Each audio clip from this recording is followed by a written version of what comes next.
W, you can still move it around, just like so.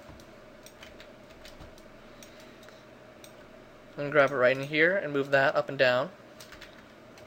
Pressing F10 will change it to an edge mode, where I can highlight specifically these lines and move them. The nice useful part about this mode is being able to move two vertices at the same time. So sometimes, let's say for example, I want to select this dot, and this dot, and this dot, and this dot to move. That requires several clicks. That already click and drag. But if you use the edge, you can simply click these two, and that'll allow you to move all of those. And F11 is the face. So this mode was also added when Autodesk bought them. This is how 3D Studio Max highlights. This is how Maya now highlights. You can change the selection mode if you really dislike this. I'm personally not a fan of the selection method because when I'm on top view, when I'm working with, let's say, an object like a box, I can't select the side of the box that easily. Let's say, for example, I can't really select this side without selecting the top on accident. And having to switch back and forth between these two views, I find it quite annoying. So what I do is, there's this little running man down here, right next to your key. If you click on that, then your preferences pop up. Under selection, I click on center for polygon selection. I save that, and now I have little dots I can click on. And if I switch to the top view, you can click on the dot and move that dot specifically. I recommend clicking and selecting around. Select the dots. It's a lot easier that way. Except for the dots on top. If I select around this, I'll select the bottom too. So just click on that dot, and I only have the top. See? Bottom. Alright, but what happens if I get really far out and your object's all the way over there and you can't really find where your object is? Pressing F will automatically zoom you up to any object in the scene. If you have the objects currently selected, it will zoom directly to your object, making it a lot easier to navigate and work with it.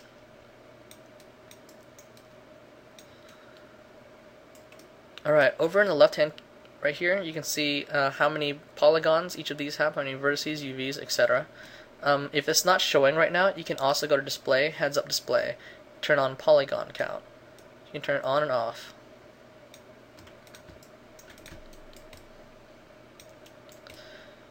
Alright, I'll show you one simple tool, I guess two simple tools so you can play around with some things real quick, and I'll end this video after that. And the first tool most people use is this cut tool right here. That's this little split polygon tool, which is right inside the polygon tab. Click on that, and it says click on any of these. I can click on it and hold it down with my left mouse button. I can drag it left and right, and I can snap it to a corner if I wanted to. I can cut it right there, and I can click on the next edge, and it cuts right across. So you can test that out and see how that works. The general rule when working in 3D, though, is you want to keep every single thing as 4-sided or 3-sided, depending on what medium you're working with. Let's say for film, generally most people like to keep it all quads, because when you subdivide an object, the topology looks a lot better. You'll probably understand that more when I go more in depth with how to model in another separate video. I can click, snap, click, snap, and I can cut anything I want. And the cool thing is when I cut these, now I have extra points I can move.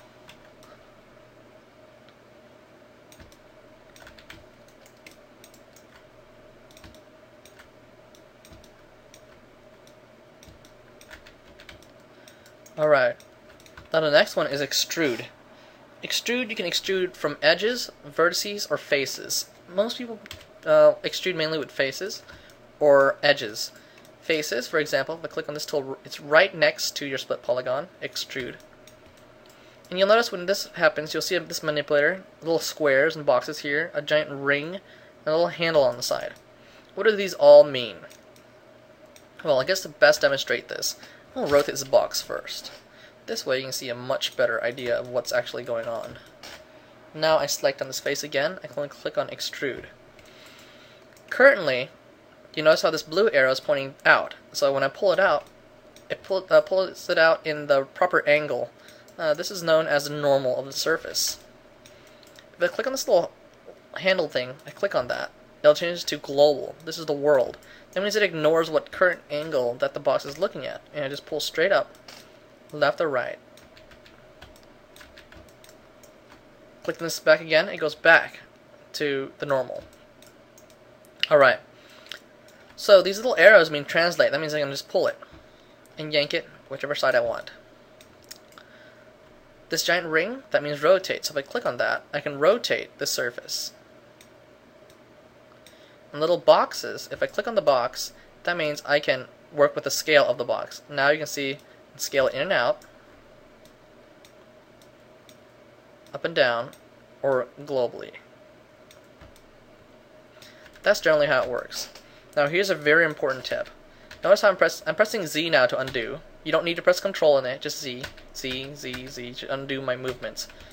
Here's one thing that most people always forget. When I'm pressing undo, if I still see little dots here, that means I have not undid the whole extrusion clicking or initiation yet.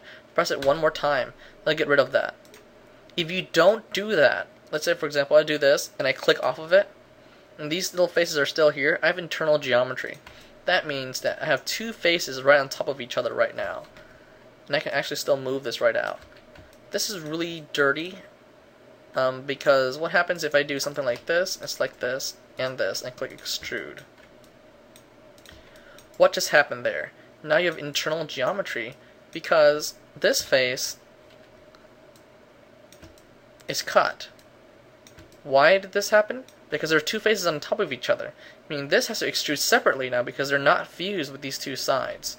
So it's always recommended that you undo just enough so those little dots don't pop up anymore. And now when I select all these and extrude,